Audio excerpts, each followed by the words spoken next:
So, hi, I'm Jessica. I'm the external vice president.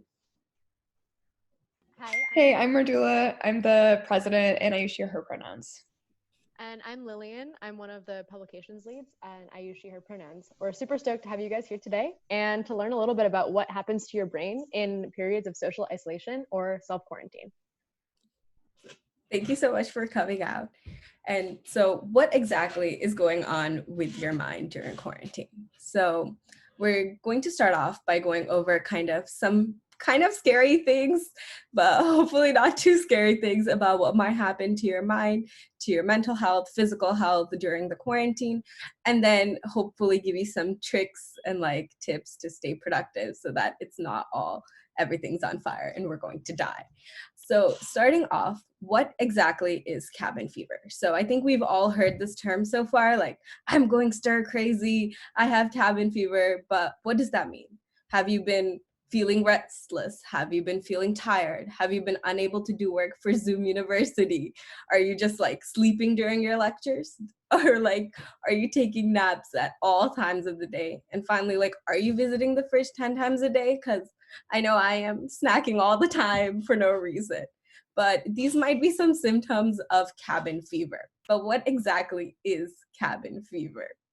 So, cabin fever is not actually an official diagnosis, but most psychologists refer to it as kind of an amalgamation of different conditions that can result from social isolation or being in a restricted amount of space for a long period of time. So it can affect you even though you're with family, with like friends, like you might not be quarantined, just you, but it still could have some serious impacts.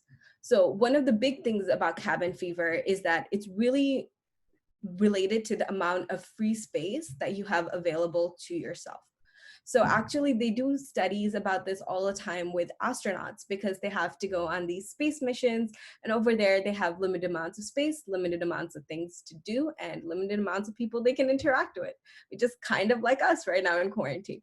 So one of the studies they found, they tried to see the effects of the amount of space they had available to themselves and their immune response as a result. And they found that when they were comparing people who were in 100 cubic meters, 200 cubic meters, they saw significant loss in their amount of immune response.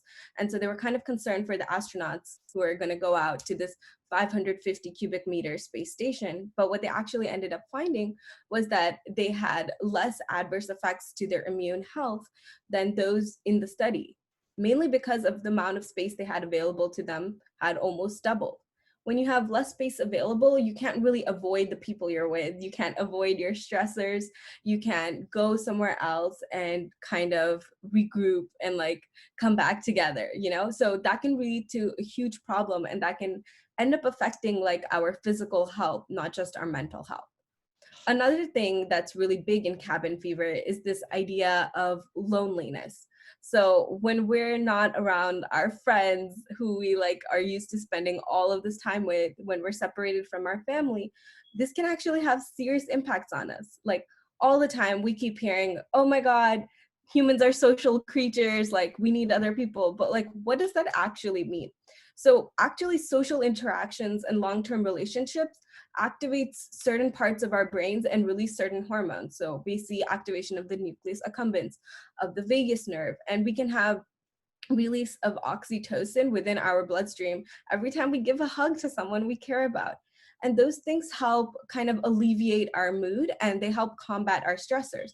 So when we don't have these interactions that help us deal with these daily stressors, ambient stressors, then even the small things, you know, start to get to us. We start to get restless. We're like, oh my God, what is that beeping noise coming inside our house? And like, it drives us nuts.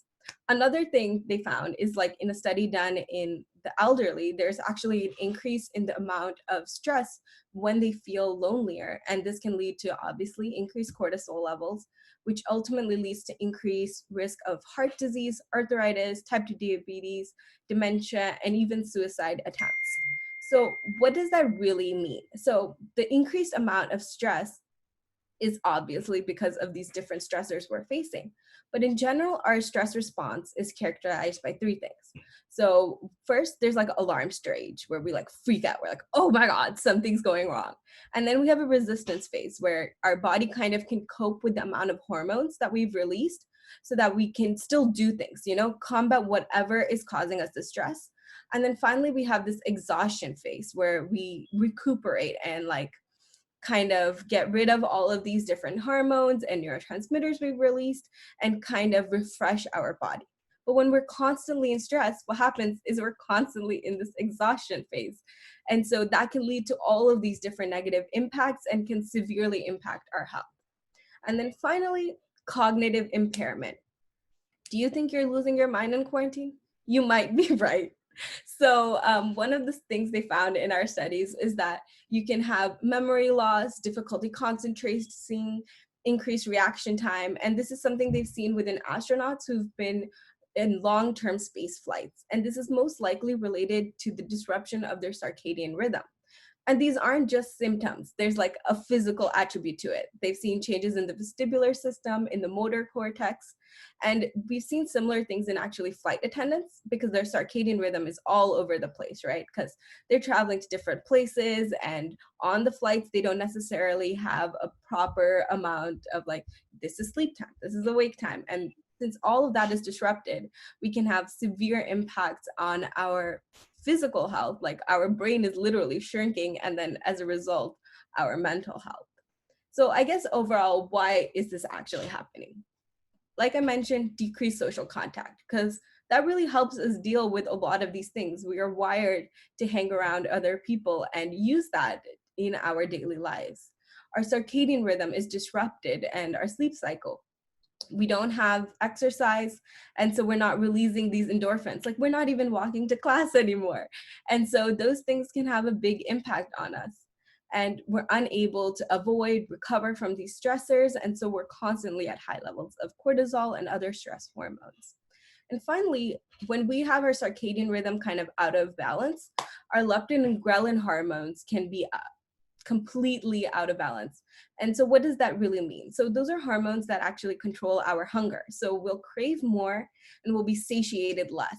And so when we're not sleeping on time, when we don't know, this is like awake time, this is sleep time, what essentially happens is we just want to eat all these snacks and we want more and more and more. And so that's probably why you're visiting the fridge like 30 times a day. So this is kind of like an overview of what cabin fever really is, but like going into more of, I guess, like the psychological impacts, since those are what we see most often. I'm going to talk about some like psychological consequences of specifically quarantine. So in light of the quarantine that we're having, actually, there was a research study done that went through different, it was a literary review. So they went through different previous studies and kind of put it all together to try and see what does being in a quarantine during a pandemic really do to you. So the first study that is kind of interesting is they looked at parents and children, since a lot of us are back home. And so it's kind of cool to think about the stress that happens among children and parents living together during a pandemic. And so they found that quarantine children were had 4 times higher stress scores. And so that's just a drastic amount of post-traumatic stress found among children who were in a quarantine during a pandemic. And then additionally, parents, we found that among quarantine parents, 26% had enough symptoms to qualify for the diagnosis of a trauma-related mental health disorder, whereas among non-quarantine parents, only 6% did. And so this kind of shows us that like these external stressors, like, oh my God, Corona is gonna kill us all, and also these daily stressors within the house can have a severe impact on our mental health and can lead to severe lasting consequences. Because this is a study done 3 to 6 months after these individuals were quarantined for the SARS epidemic. Another thing that is kind of interesting to see is during the quarantine, what does this mean, right? This is kind of like, okay, afterwards people have post-traumatic stress, but what does it mean during the quarantine? And so during the SARS-25 epidemic, they kind of had to quarantine people who may have been exposed to the virus. And those people ended up reporting lots of different negative emotions. 20% reported feeling fear during the quarantine, 18% reported nervousness, 18% reported sadness, and 10% reported guilt. And these are all new negative emotions that they are facing and that they reported as due to the quarantine. So now I'm going to leave it to Mridula to kind of talk more about our sleep cycle, the circadian rhythm, and like what's going on over there with us. Thank you, Jessica. Yeah, so like she said, I'll be talking about fatigue, why we're feeling so tired, and just, the circadian rhythm and like the disturbances that are happening there, that are underlying. So in general, why are you feeling more fatigued? There's definitely like so many reasons why you could be feeling fatigued. I picked 3 that are kind of more relevant to this quarantine and being isolated. So the first one, I know you guys have all heard oversleeping. You're not supposed to oversleep. It'll get you more tired. It's not going to do any good for you. But this is because it's just disturbing your circadian rhythm. So, if you get 7 hours of sleep a night usually, and then now all of a sudden you're getting 10, 11, maybe even more, that your body's just not used to that. And like the cycles of your hormones and everything, like Jessica was kind of getting at, those are completely disrupted if you're like suddenly now doing like sleeping way more hours. So that's an issue. And I think Lillian's going to talk a little bit more about this with like habits and routines, but I mean, it is definitely like you can, if you want right now to get more hours than you were, pre-COVID when you had to wake up, follow your classes and go walk places, that's fine. You just got to keep those hours the same. Yeah. So other factors that can kind of disturb your circadian rhythm that are maybe more relevant right now, increased screen time, which I know, again, you've probably all heard. The blue light from your screen, just like staring at a screen all day is not great at all for your circadian rhythm. It really messes with like the release of hormones like melatonin. So actually like when you look at a blue light screen all day, that really messes with your suprachiasmatic nucleus, which is just an area in your brain which is thought to be associated with how like the release of melatonin and release of other circadian rhythm controlling hormones associated with light. So it really messes with that. Of course, a regular sleep schedule, like I was talking about, you really got to keep those hours the same. And lack of physical activity, actually. So now, obviously, most of us were probably used to walking to class, at least getting some like standing hours, some walking hours in there. But really now we're just sitting on the couch, doing maybe doing our Zoom lectures, maybe messing around, wasting time. But regardless, most of us are not getting nearly as much physical activity as we used to. And those endorphins from physical activity not only make you feel better right after, like a runner's high, but they actually do help your sleep a lot. So all of this, as well as this term called Zeitgebers, I'm not great at pronouncing it, but what that term means is basically like these cues that happen in your daily life for your circadian rhythm. So it can be stuff like, you wake up at 8, you grab your coffee at 8:30. That's a cue for your circadian rhythm. You get this input of caffeine, whatever. You go to classes, you take a nap at 4 p.m. That's like another cue for your circadian rhythm. All of those are just completely gone.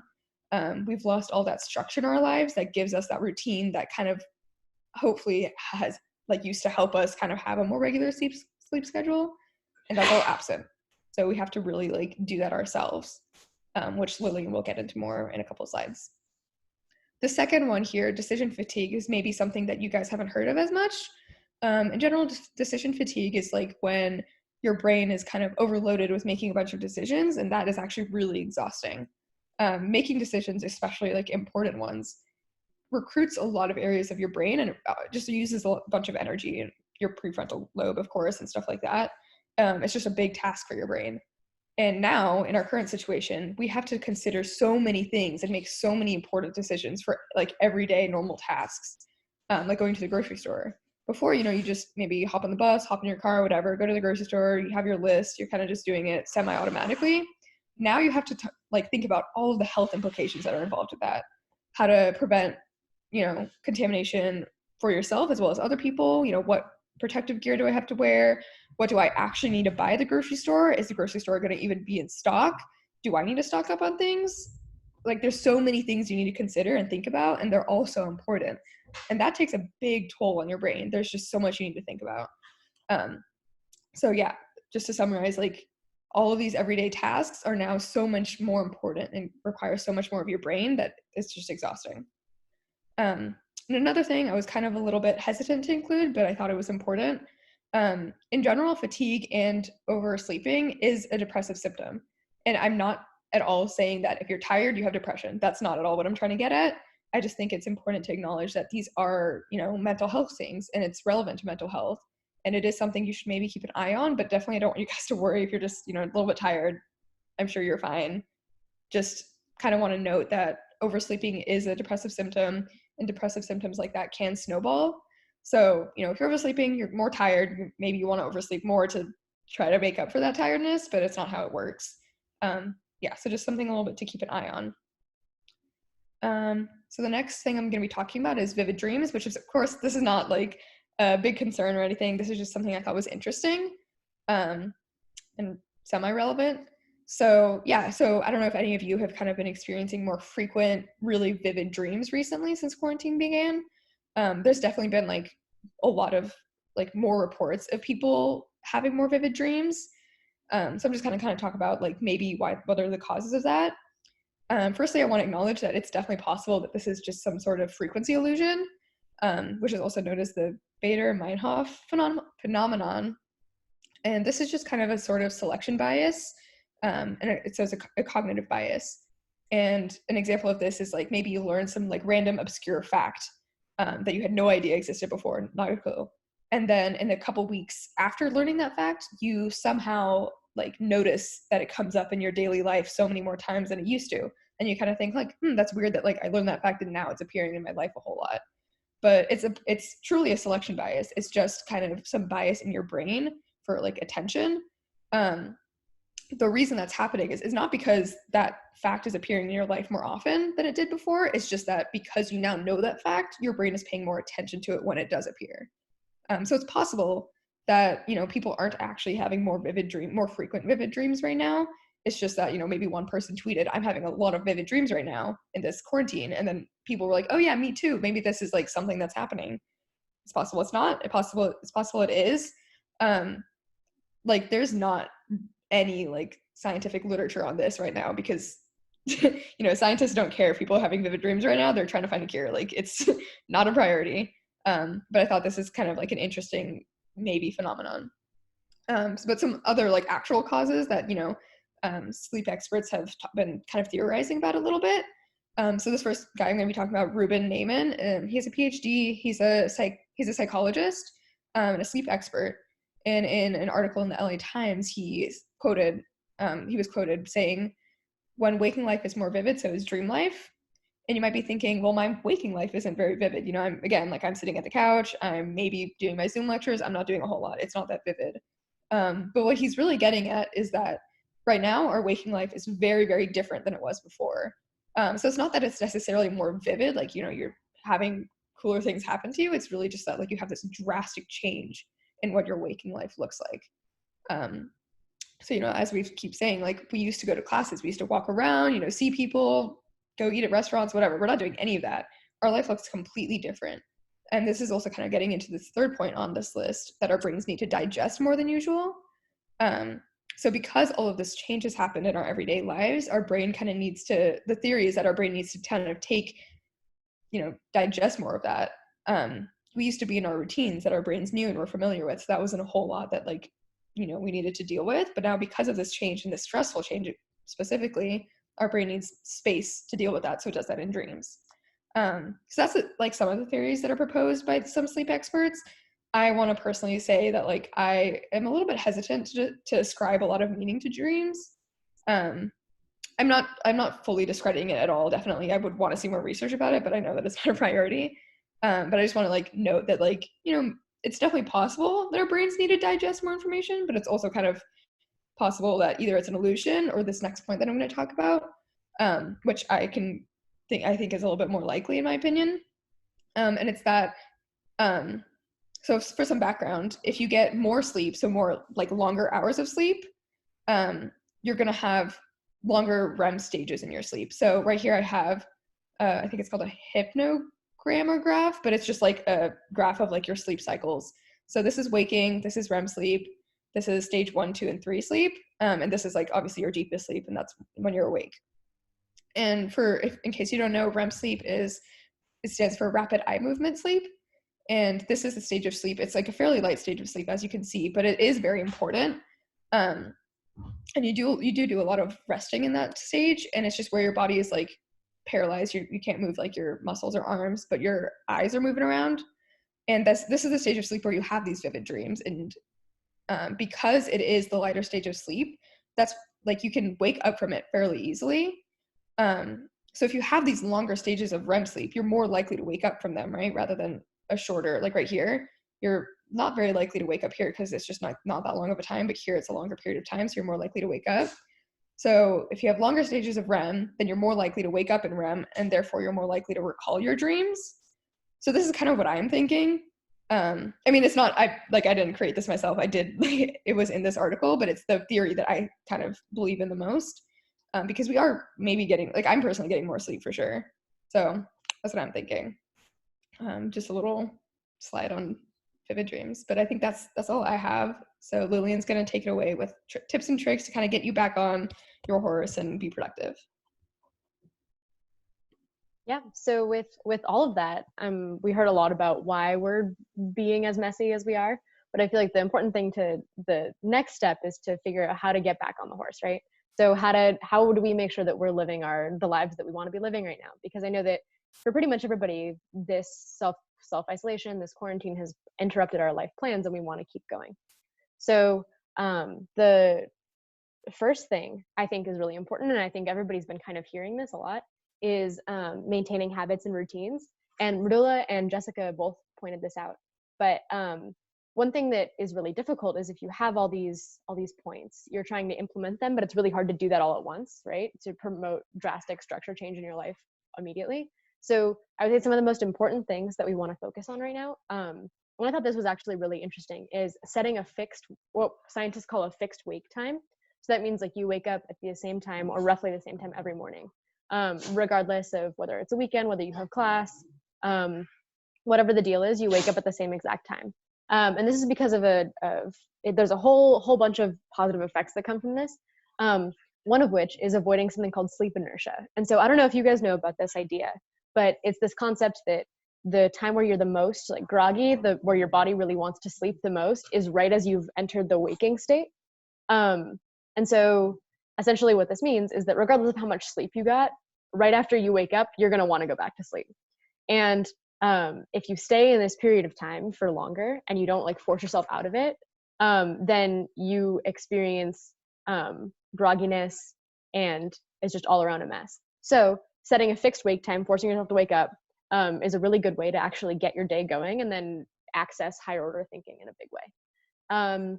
Then another thing that is really important, I think maybe one of the most important things out of all of the different insights that people are giving, is spending your time intentionally. And so this doesn't mean that every waking second of your life you have to be doing a problem set. What this means is that when you're doing rest, when you're having a break, you take that break.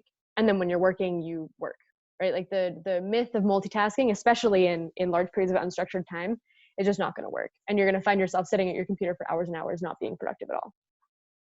And then the last thing in terms of maintaining habits and routines that I find particularly helpful is external accountability. So especially right now, again, with all this unstructured time, it's really easy to talk yourself out of doing things that are good for you. And so I feel like one of the most important things is to make sure that you can set yourself up to succeed. And so this means for everything from time limits on apps, which I know we're all really good at ignoring, but also scheduled social time, whether it be like whoever you're quarantining with, if you all have a family meal, or even just for yourself, writing down your schedules, writing alarms, that kind of stuff will actually make you think twice about ignoring your desires to be productive. So the next thing that I think is really important is maximizing your day, or so like maximizing the amount of time you have, because I know that right now time is going slow and fast all at the same time, and it's a super weird like moment. But one of the things that I read that I thought was really interesting is if you start your day with a low impact workout, so whether that's walking the dogs or doing a little Pilates, or whatever floats your boat, to start off your morning or start off your day with that kind of low impact workout versus a high impact workout or versus no workout, is great because you get all the endorphins, all the positive effects of actually having a workout. Same thing with like, you get to regulate your breathing, adjust your mind without having to tire out your body, and fall back into the temptation of just like falling back asleep.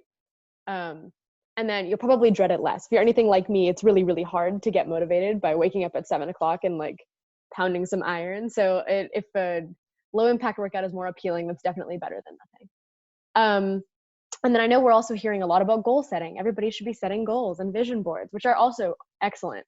However, one thing that's really important to think about is that conditional goal setting is a type of goal setting that a lot of people think about, and it's actually really a trap, which is this idea of setting your day's success, your like personal worth, as contingent upon completing a certain goal. So whether that's like setting goals that are too lofty or too conceptual, and you can't actually achieve them, that those kinds of goals are really easy to not complete, and they make it really difficult to actually be productive and keep your goals in mind.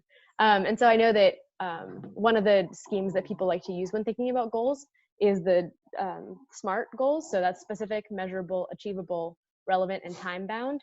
And so this structure allows you to set goals that you can actually achieve, right? And then in addition to that, I feel like right now especially is an important time to think about the idea that your life has more than just academics. Your life has more than just sitting and watching TV. You have your social spheres, your academic spheres, your philosophical spheres, all of these different things. And in daily life, we mostly find ways to stimulate these, but it's really difficult sometimes now because you're not thinking about it. So I would implore you guys to try to set a variety of goals. So goals for your body, for your physical health, for your mental, emotional health, for your social engagements, all that kind of stuff. And then also give yourself constraints and deadlines. So this is a great one. And it allows you to avoid working slower and less efficiently for longer periods of time. Again, sitting at your computer, not getting anything done for hours and hours and hours. So I know like for my family, we do, past couple days, we've done a movie night at 7 p.m. So everybody has to be, however you get there, everybody has to be done with their stuff by 7 o'clock. And it motivates us all to keep it going and actually work. Or for example, if you're doing it more individually, you can say like, okay, I'll set a timer. Only work on my problem set for 2 hours at a time. And then I'll get up and do something else and then come back to it. And then the last thing is handling anxiety and stress. And I know for a lot of people with a lot of the stuff going on in the world, and a lot of the stuff going on in your own homes or your new situations is really, really difficult to think about. But we can handle it, right? We all can handle it. And so here are some strategies that I've kind of thought about to handle anxiety and stress. And this by no means is any sort of like professional mental health counseling, right? This is just specific things that I've found and that some of the literature has shown is really helpful. So one of the things, especially in a period of destabilization like this one, is to identify why you're feeling stressed and take stock of those specific reasons, right? So if you're finding yourself being more anxious or being more stressed, to actually figure out what's causing that for you, whether it's concerns about money right now, concerns about family or friends who are in high risk groups, or even just generalized anxiety. It's important to actually bin those to figure out what's going on. And then you can also differentiate between like things that you can, like how you can fix those, right? Like once you've identified them, you can figure out how to make yourself feel better. And whether that's external, so if you're having issues with money or issues with making rent, maybe you have to send a couple emails, maybe you have to phone a couple family members. Whereas if you're having internal stressors, like figuring out different coping mechanisms to deal with things and all that kind of stuff. And then also give yourself some context. And I know it's really difficult for people to actually genuinely talk about this, but I think, especially because all of us have enough access to internet that we can tune into this Zoom, it's really important to realize that we have a certain amount of privilege and ability to cope with this that many people don't have access to. And so I do think that it's important to actually assess your fears and anxieties in the scope of the world right now. And I know that that's also soothing for some people because you can actually help others. So you can take whatever ability you have and maybe go to a local food bank or volunteer at a homeless shelter or anything like that. Because I know for a lot of like if nothing else, it's a way to break up your time. And if best case scenario, you actually get to give yourself some context and learn a little bit about the world. Then I also think that some people are starting to talk about this idea, which is taking a news break or limiting your stressful conversations. I know that feels a little counterintuitive because you're like, I want to stay informed. But the truth is that if you want to avoid an echo chamber of stress, avoiding that kind of stuff is really important sometimes. And then also daily commitments to self-care. So whether that's a bath or going on a run or just watching TikToks for 3 hours straight, don't do that actually. And then, yeah, I feel like that part is really important. So then, and the last thing is mindfulness and grounding exercises. So I know that I have a couple grounding exercises that I turn to when I'm feeling anxious or stressed. There are tons on the internet. There are tons that you can even make up. Just anything that kind of centers you in your physical body, in your mind, all that kind of thing. And then whatever works for you for anxiety and stress, and you all know your bodies and yourselves better than anybody else, so it's important to just check in. And that's all that we have for this presentation, and so we are now opening the floor for questions. If you guys dropped any questions in the chat, or you were just talking about the Gaines channel and roasting me, that's also fine. Does anybody have any questions? You can do the hand raising function.